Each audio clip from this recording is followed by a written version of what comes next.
नमस्कार, ये आकाशवाणी शिमला है। अब आप राजकुमारी चंदेल से प्रादेशिक समाचार सुनिए। आज के मुख्य समाचार। प्रधानमंत्री नरेंद्र मोदी ने स्वतंत्रता की 75वीं वर्षगांठ के उपलक्ष्य में अमृत महोत्सव का किया शुभारंभ। मुख्यमंत्री जयराम ठाकुर ने मंडी विधानसभा क्षेत्र में करोड़ों रुपए की विकास योजनाओं के किए उद्घाटन व शिलान्यास। मंडी का स्वर्णिम अंतर्राष्ट्रीय शिवरात्रि महोत्सव भव्य शोभा यात्रा के साथ शुरू। और राज्यपाल बंडारू दत्तात्रेय ने लोगों से कोविड-19 टीकाकरण अभियान को सफल बनाने का किया आह्वान। अब समाचार विस्तार से। स्वतंत्रता की 75वीं वर्षगांठ के उपलक्ष्य में अमृत महोत्सव आज से शुरू हुआ। इस अवसर पर प्रधानमंत्री नरेंद्र मोदी ने कहा है कि भारत की उपलब्धि न सिर्फ भारत के लिए बल्कि समूची मानवता के लिए लाभदायक है।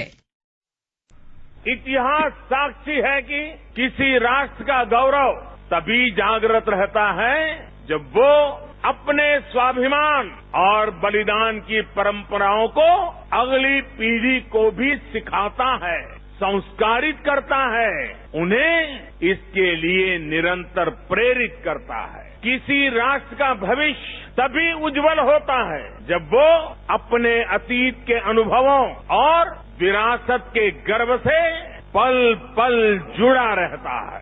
प्रधानमंत्री आजादी का अमृत महोत्सव के संबंध में विभिन्न गतिविधियों के शुभारंभ और गुजरात में साबरमती आश्रम से दांडी तक की पदयात्रा के शुभारंभ अवसर पर जनसमूह को संबोधित कर रहे थे। इस अवसर पर नरेंद्र मोदी ने कहा कि ये हम सभी का सौभाग्य है कि हम आजाद भारत के इस ऐतिहासिक कालखंड के साक्षी बन रहे हैं। ये हम सभी का सौभाग्य है कि हम आजाद भारत के इस ऐतिहासिक कालखंड के साक्षी बन रहे हैं। आज दांडी यात्रा की वर्षगांठ पर हम बापू की इस कर्मस्थली पर इतिहास बनते भी देख रहे हैं और इतिहास का हिस्सा भी बन रहे हैं।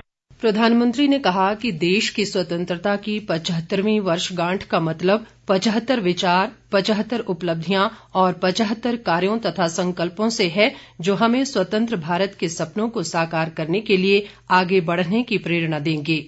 प्रधानमंत्री ने कहा कि आजादी का अमृत महोत्सव संबंधी देशव्यापी समारोहों में जन भागीदारी महत्वपूर्ण भूमिका निभाएगी। प्रधानमंत्री ने आजादी का अमृत महोत्सव के लिए विशेष वेबसाइट की भी शुरुआत की। इधर सूचना व प्रसारण मंत्रालय के क्षेत्रीय लोक संपर्क ब्यूरो चंडीगढ़ और प्रदेश भाषा व संस्कृति विभाग के संयुक्त तत्वावधान में आजादी के अमृत महोत्सव के उपलक्ष्य पर शिमला के ऐतिहासिक रिज मैदान पर फोटो प्रदर्शनी लगाई गई। राज्यपाल बंडारू दत्तात्रेय ने प्रदर्शनी का शुभारंभ किया। उन्होंने कहा कि युवा पीढ़ी को स्वतंत्रता संग्राम की जानकारी देने, आजादी के 75 वर्षों में देश के विकास और आजादी के 100 वर्ष पूरे होने तक विश्व गुरु भारत की तस्वीर दिखाने के लिए अमृत महोत्सव का आयोजन किया गया है।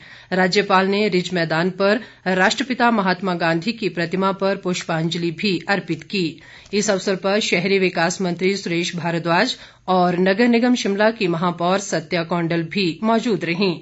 क्षेत्रीय लोक संपर्क कार्यालय चंडीगढ़ के उपनिदेशक अनुज चांडक ने बताया कि ये प्रदर्शनी 16 मार्च तक दर्शकों के लिए खुली रहेगी। उन्होंने लोगों से आग्रह किया कि इस प्रदर्शनी में आकर आजादी की प्राप्ति के इतिहास से रूबरू हों और देश व प्रदेश के स्वतंत्रता सेनानियों से परिचित हों।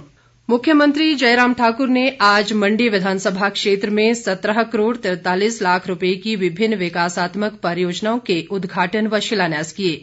इस अवसर पर मंडी के समीप तल्याहड़ में लोगों को संबोधित करते हुए मुख्यमंत्री ने कहा कि प्रदेश की 605 विकासात्मक परियोजनाओं को वन स्वीकृतियां प्राप्त होने से इनको क्रियान्वित करने में बड़ी राहत मिली है। जयराम ठाकुर ने कहा कि यहां बनने वाला शिवधाम मंडी शहर आने वाले लोगों के लिए एक अतिरिक्त आकर्षण होगा और इससे शहर के पुराने व समृद्ध सांस्कृतिक गौरव को हासिल किया जा सकेगा। मुख्यमंत्री ने कहा कि विक्टोरिया पुल से डांगसी धार तक सड़क का कार्य जल्द शुरू किया जाएगा और इसके लिए बजट में भी प्रावधान किया गया है। जल शक्ति मंत्री महेंद्र सिंह ठाकुर ने मंडी नगर परिषद को नगर निगम में स्तरोन्नत करने के लिए मुख्यमंत्री का आभार जताया। इस अवसर पर सांसद रामस्वरूप शर्मा ने भी अपने विचार व्यक्त किए। मुख्यमंत्री जयराम ठाकुर ने कोरोना काल में एचआरटीसी चालकों द्वारा प्रदान की गई सेवाओं की सराहना की है। वे आज मंडी में परिवहन निगम चालक संघ के 9वें राज्य स्तरीय स्थापना दिवस कार्यक्रम को संबोधित कर रहे थे। जयराम ठाकुर ने कहा कि हिमाचल जैसे पहाड़ी राज्यों में सड़कें आर्थिकी की जीवन रेखाएं हैं और इसमें एचआरटीसी के वाहन चालकों की भूमिका बेहद महत्वपूर्ण है। उन्होंने कहा कि प्रदेश सरकार ने निगम के चालकों व परिचालकों को उनकी पूरी बकाया राशि समय पर प्रदान की है ताकि उन्हें किसी तरह की समस्या का सामना न करना पड़े। मुख्यमंत्री ने कहा कि प्रदेश के लोगों को बेहतर व आरामदायक परिवहन सुविधा प्रदान करने के लिए एचआरटीसी के बेड़े में 200 नई बसें जोड़ी गई हैं। स्वर्णिम अंतर्राष्ट्रीय शिवरात्रि महोत्सव आज भव्य शोभा यात्रा के साथ मंडी के पड्ढल मैदान में शुरू हुआ। मुख्यमंत्री जयराम ठाकुर ने राज माधवराय मंदिर में पूजा अर्चना की और पारंपरिक शोभा यात्रा में भाग लिया। शोभा यात्रा में जिले के करीब 150 देवी देवता शामिल हुए। इस दौरान हजारों की संख्या में लोग पारंपरिक परिधानों में शोभा यात्रा में शामिल हुए और ढोल नगाड़ों व अन्य वाद्य यंत्रों की धुनों पर झूमते नजर आए। मुख्यमंत्री ने इस अवसर पर लोगों को शुभकामनाएं देते हुए कहा कि इस वर्ष ये महोत्सव प्रदेश के पूर्ण राज्यत्व के 50 वर्ष पूरे होने पर स्वर्णिम अंतर्राष्ट्रीय शिवरात्रि मेले के रूप में मनाया जा रहा है। इस शिवरात्रि को हम अब की बार क्योंकि अंतर्राष्ट्रीय स्तर का ये मेला होता है और इस अंतर्राष्ट्रीय स्तर के इस मेले में शिवरात्रि में इस बार हमने इसको स्वर्णिम महोत्सव जो है वो शिवरात्रि महोत्सव के रूप में इसको मना लिया। मैं प्रशासन को भी बहुत बधाई देता हूँ। बहुत ही जोरदार तरीके से प्रस्तुतिकरण यहाँ पर जो है वो पुरानी चीजों का इस हिमाचल की यात्रा हम कहाँ थे 50 वर्ष पहले और 50 वर्षों के बाद और 50 वर्ष से भी बहुत पुरानी चीजें यहाँ पर जो है जिस प्रकार से जो आज तक कभी भी इस मेले का हिस्सा नहीं बन पाई। इस अवसर पर मुख्यमंत्री ने देवताओं के साथ आने वाले बजंतरियों के मानदेय में 5% की वृद्धि की घोषणा भी की। राज्यपाल बंडारू दत्तात्रेय ने आज आईजीएमसी शिमला में कोविड-19 वैक्सीन की पहली खुराक ली। राज्यपाल ने कोरोना संक्रमण के खिलाफ लड़ाई में योगदान देने के लिए राज्य सरकार, कोरोना योद्धाओं और स्वास्थ्य कर्मियों का आभार जताया। उन्होंने कहा कि टीकाकरण स्वास्थ्य के लिए सुरक्षित और आवश्यक है। राज्यपाल ने सभी कोविड-19 टीकाकरण अभियान को सफल बनाने के लिए लोगों से आगे आने का आह्वान भी किया। इस बीच शिक्षा मंत्री गोविंद ठाकुर ने भी आज सामुदायिक स्वास्थ्य केंद्र मनाली में कोविड-19 वैक्सीन का पहला टीका लगवाया। उन्होंने कहा कि ये टीका पूरी तरह सुरक्षित है और लोगों को टीकाकरण के लिए आगे आना चाहिए। सांसद किशन कपूर ने कहा है कि प्रधानमंत्री ग्राम सड़क योजना के तहत चंबा जिले में करीब 2200 किलोमीटर सड़कों को बनाने का लक्ष्य रखा गया है, जिस पर 1000 करोड़ रुपए से अधिक की राशि खर्च होगी। चंबा में आज जिला विकास समन्वय व निगरानी समिति दिशा की बैठक की अध्यक्षता करते हुए उन्होंने ये बात कही। किशन कपूर ने कहा कि जिले में विद्युत क्षेत्र के सुदृढ़ीकरण के लिए केंद्र सरकार ने 130 करोड़ रुपए की राशि प्रदान की है ताकि कम वोल्टेज की समस्या और बर्फबारी वाले इलाकों में लोगों को साल भर विद्युत आपूर्ति सुनिश्चित हो सके।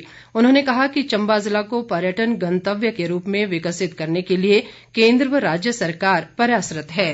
प्रदेश भाजपा पदाधिकारियों, सांसदों, प्रभारियों और जिला अध्यक्षों की बैठक आज वर्चुअल माध्यम से आयोजित हुई। प्रदेश भाजपा अध्यक्ष सुरेश कश्यप की अध्यक्षता में आयोजित इस बैठक में पार्टी के प्रदेश प्रभारी अविनाश राय खन्ना, सह प्रभारी संजय टंडन, राज्यसभा सदस्य अनिल जैन, पूर्व मुख्यमंत्री प्रेम कुमार धूमल और संगठन मंत्री पवन राणा विशेष रूप से मौजूद रहे।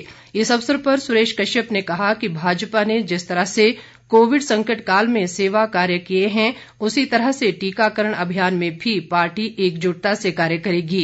कोविड-19 टीकाकरण अभियान के संयोजक अनिल जैन ने कहा कि भाजपा टीकाकरण के लिए लोगों को घर घर जाकर जागरूक करेगी और 11 जनसंपर्क अभियान भी चलाएगी। पार्टी प्रभारी अविनाश राय खन्ना ने कहा कि भाजपा का संगठन प्रदेश में बूथ स्तर तक सक्रिय है। अंत में मुख्य समाचार एक बार फिर। प्रधानमंत्री नरेंद्र मोदी ने स्वतंत्रता की 75वीं वर्षगांठ के उपलक्ष्य में अमृत महोत्सव का किया शुभारंभ। मुख्यमंत्री जयराम ठाकुर ने मंडी विधानसभा क्षेत्र में करोड़ों रुपए की विकास योजनाओं के किए उद्घाटन व शिलान्यास।